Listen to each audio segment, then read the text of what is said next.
Hello friends, आप सभी ने एक कॉमन बीमारी के बारे में सुना होगा जिसे हम हार्ट अटैक कहते हैं। ओके, तो आज हम इसी विषय पर चर्चा करेंगे।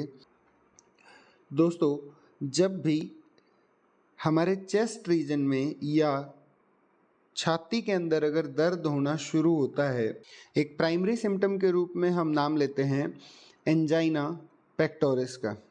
एंजाइना का अर्थ होता है स्ट्रेंगल, मतलब दम घुटने जैसी स्थिति होना। और पेक्टोरिस जो वर्ड है, पेक्टोरिस हम नाम लेते हैं चेस्ट रीजन के लिए। Pectoris is for thoracic region और चेस्ट रीजन। एंजाइना पेक्टोरिस के अंदर सबसे पहले क्या होगा कि पर्टिकुलर हमारे हार्ट की मसल्स में ब्लड सप्लाई कम हो जाती है। ब्लड की सप्लाई कम होने से उनको जो ऑक्सीजन मिल रही थी वो ऑक्सीजन ब्लड के थ्रू मिल नहीं पाती है और वहाँ की जो मसल्स हैं, मांसपेशियाँ हैं, वो ठीक तरीके से फंक्शन नहीं कर पाती हैं। एंजाइना पेक्टोरिस या हार्ट अटैक का जो प्राइमरी सिम्टम है, जब पेशेंट कहता है कि उसके चेस्ट रीजन में या थोरेसिक रीजन में जब पेन है या दम घुटने जैसी स्थिति उसे लग रही है, तो वो प्राइमरी सिम्टम है जिसका नाम है एंजाइना पेक्टोरिस। और इसमें क्या होता है कि ऑक्सीजन की कमी होने की वजह से ये पेन शुरू होता है। और वो सिर्फ कहाँ पर है ऑक्सीजन की कमी है कि जो भी ब्लड वेसल्स जो खून की सप्लाई कर रही थी हार्ट को, उनमें रुकावट आ गई है, इस वजह से वह पेन शुरू हुआ है। और डिफरेंशियल डायग्नोसिस क्या है कि यह पेन किसी भी नॉर्मल पेन किलर से ठीक नहीं होता है। इससे हम इसे बाकियों से अलग कर सकते हैं। जो एंजाइना के टाइप हैं, इसमें सबसे पहले आता है स्टेबल एंजाइना। स्टेबल एंजाइना जो कि मोस्ट कॉमन एंजाइना होता है, 70% पॉपुलेशन जो है वो इसे फील करती है। और इसमें क्या होगा कि जब पेन होता है वो उसका कारण एक्सर्शन, मतलब बहुत ज़्यादा मेहनत करने पर जिसमें आपकी हार्ट बीट बढ़ जाए, ऐसी स्थिति होने पर दर्द होता है। और दूसरी कंडीशन है स्ट्रेस। ठीक है, जब स्ट्रेस्ड होगा आदमी तब उसे ये एंजाइना फील होगा, जिसे हम स्टेबल एंजाइना कहते हैं। तो इसका कारण क्या है? इसका कारण है एथीरोस्क्लेरोसिस। एथीरोस्क्लेरोसिस का मतलब क्या होता है कि जब हमारे हार्ट की ब्लड वेसल्स में कुछ कचरा जमा होने लग जाए, जिसे हम प्लाक कहते हैं, ठीक है, अगर वहाँ पर प्लैक्स जमा होने लग जाए या प्लाक जमा होने लग जाए, तब हम उसे एथीरोस्क्लेरोसिस का नाम देते हैं। ठीक है, तो एथीरोस्क्लेरोसिस जो है वो इसका प्राइमरी कॉज है स्टेबल एंजाइना का। 70% या 70% से ज़्यादा क्या होता है स्टेनोसिस। स्टेनोसिस का मतलब होता है रुकावट होना। इससे क्या रिजल्ट होगा कि हमारी जो हार्ट की मसल्स हैं, हार्ट की मसल्स में रिवर्सिबल टाइप की इंजरी हो जाएगी। में क्या होगा, नेक्रोसिस नहीं होता है। नेक्रोसिस का अर्थ है कि वहाँ पर जो लोकलाइज्ड टिश्यू है उस टिश्यू की डेथ होना, ब्लड सप्लाई ना मिलने की वजह से वहाँ के जो प्रॉपर टिश्यू हैं वो ख़त्म हो जाते हैं, टूट जाते हैं। इसमें जो चेस्ट पेन होता है पेशेंट को, वो 20 मिनट के लगभग उसे पेन होता है और बाद में ये ठीक भी हो जाता है। तो अब जब आप इसकी ईसीजी देखते हैं तो ईसीजी में उनका जो एसटी सेगमेंट है, ठीक है, एसटी सेगमेंट में आपको डिप्रेशन मिलता है। और ये जो पेन है ये रेस्ट करने पर ठीक भी हो जाता है। और देखिए इसमें जो पैथोलॉजी है वो क्या होती है कि ये हमारी एक ब्लड वेसल है और इस ब्लड वेसल के अंदर अंदर की जो लाइनिंग है, इस ब्लड वेसल के अंदर की जो लाइनिंग है, इस पर प्लाक्स जमा होने शुरू हो जाते हैं।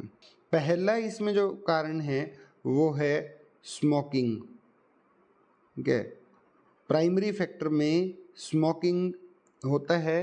सेकंड जो रीज़न होता है वो हो सकता है बैड कोलेस्ट्रॉल, वो कोलेस्ट्रॉल जो डाइजेस्ट नहीं हो पाता है, ठीक है, जिसका पाचन प्रॉपर तरीके से नहीं हो सकता है, वह यहाँ आकर के जमा हो जाता है।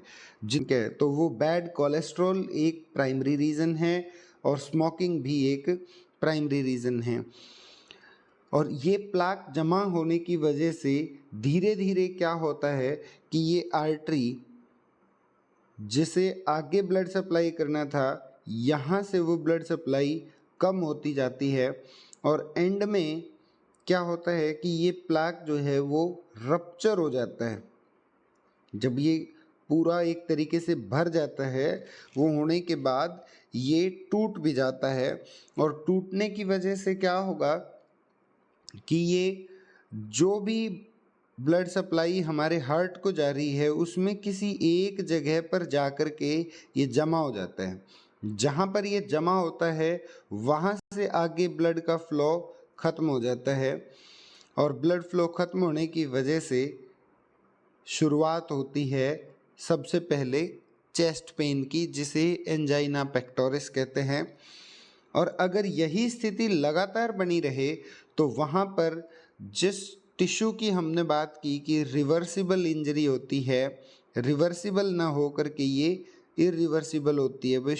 और जब ये इरिवर्सिबल इंजरी हो जाती है, इरिवर्सिबल इंजरी होने की वजह से मायोकार्डियल इन्फेक्शन होता है, जिसे आप सही मायने में हार्ट अटैक कहते हैं।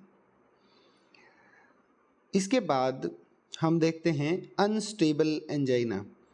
अनस्टेबल एंजाइना ये हमें रेस्ट की कंडीशन में भी हो सकता है, मतलब जो पेन है वो हमें बैठे बैठे भी हो सकता है।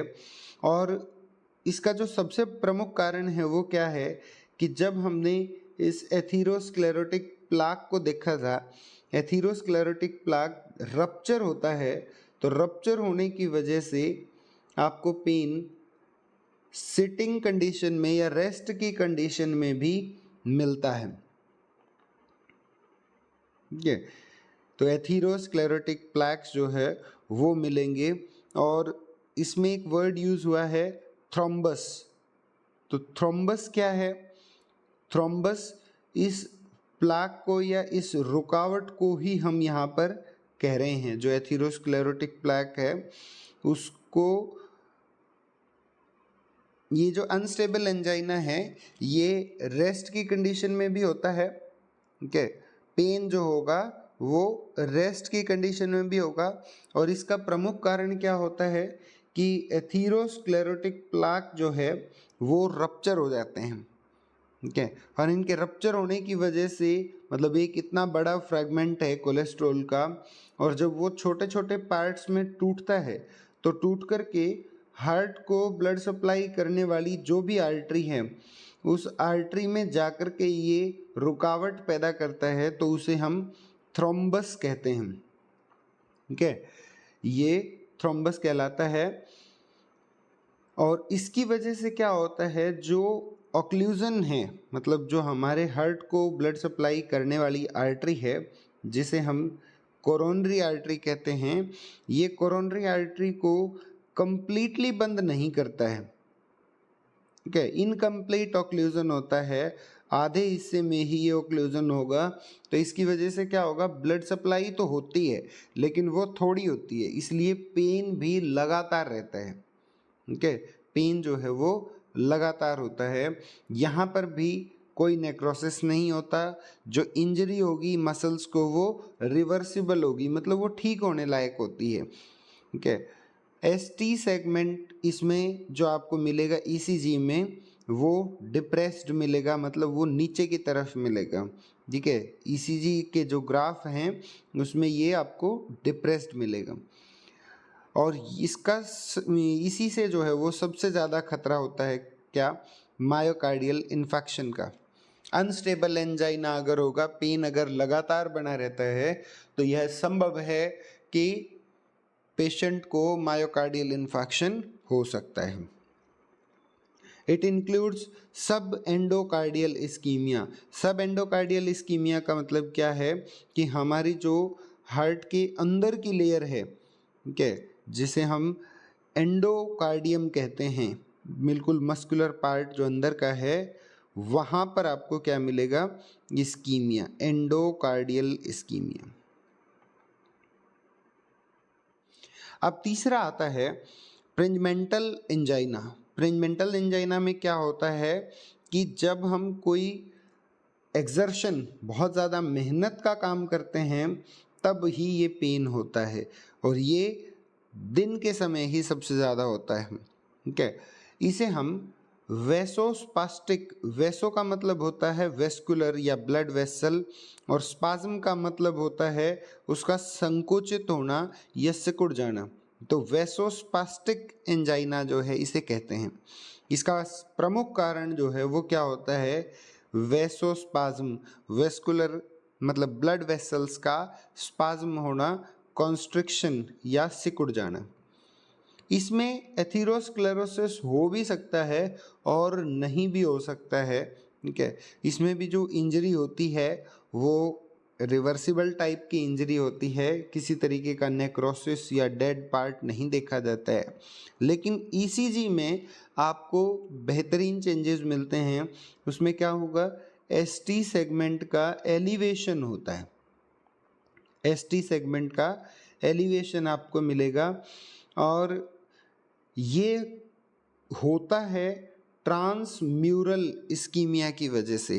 ट्रांसम्यूरल का अर्थ क्या है कि जिसमें हमारे हार्ट की तीनों लेयर, एंडोकार्डियम, मायोकार्डियम और एपिकार्डियम, इन तीनों में ही ब्लड सप्लाई यदि कम हो जाती है, तब हम उसे ट्रांसम्यूरल इस्कीमिया कहते हैं।